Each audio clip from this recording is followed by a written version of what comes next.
It's Flying Friday, and today we find ourselves on the Flying Machine, a natively shot 3D movie from 2011, the earliest days of the modern stereo era.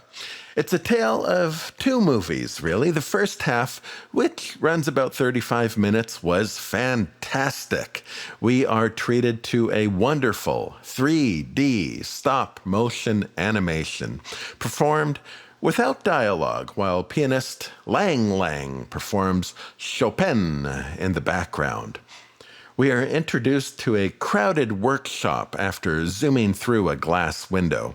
There's so much to see here that they could have spent the entire 30 minutes in this room without any complaint. However, we are quickly whisked away to ride a bus across town, giving us these delightful perspective shots. We meet a boy with large glass eyes that are a delight to see in 3D. It's always something special when we get to see some light refraction in some natively shot 3D. The stereo here is never subtle. It always seems to make the most of its shots. Check out this staircase shot. What a perfect use of 3D zooming down this twisted, mad stairwell. When we eventually take to the skies in a winged, flapping piano, even the clouds are shown with a deep separation, usually reserved for a hyper-stereo establishing shot.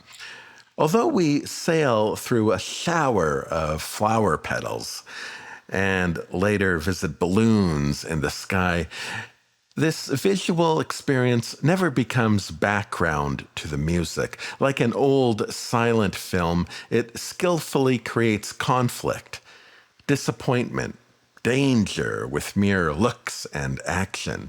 It didn't just look good and dazzle my stereo eyes. It was also an interesting drama to watch. Now, for the first half of the movie, this is well worth seeking out. The rest of the movie, I'm sad to report, is something of a cheese fest. We go from a delightful and poignant little stop-motion movie that set expectations very high to some clumsy live action that never gets off the ground.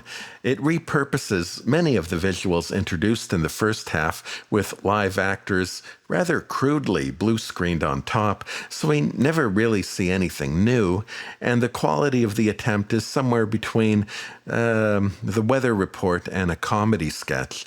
They do introduce an interesting idea of the pianist Lang Lang existing as a reflection inside the piano, and it seemed like a fantastic 3D opportunity, and I'm not sure why, it didn't really have any great depth or stereo detail to the effect. And I can't quite put my finger on why I didn't get a good sense of it. My guess is it wasn't done practically and the effects didn't represent a true stereo image. At one point, we do see an interesting pencil animation sequence. However, it really wasn't in 3D. It existed as flat pages of a book and remained flat when we were close and watched the pages dance, which was unfortunate, as it seemed like something that could have really been a great stereo ride. Still, it was a neat animation in its own right that one day might be labeled as an example of human-generated pre-AI collage.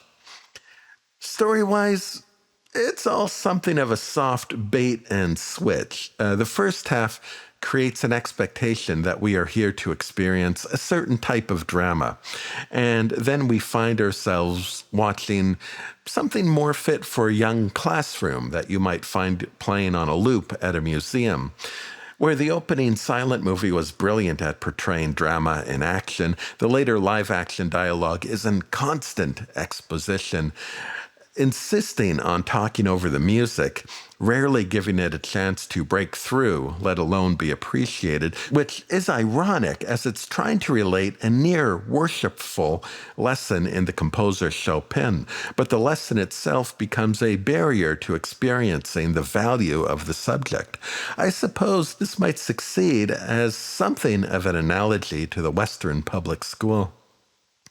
Now, it's difficult to knock a movie that begins in a 3D theater and is seen putting on its 3D glasses, but ultimately it's a very mixed bag with two very different experiences. However, that should not dissuade you from seeking out the first half of this movie, which was really something to behold.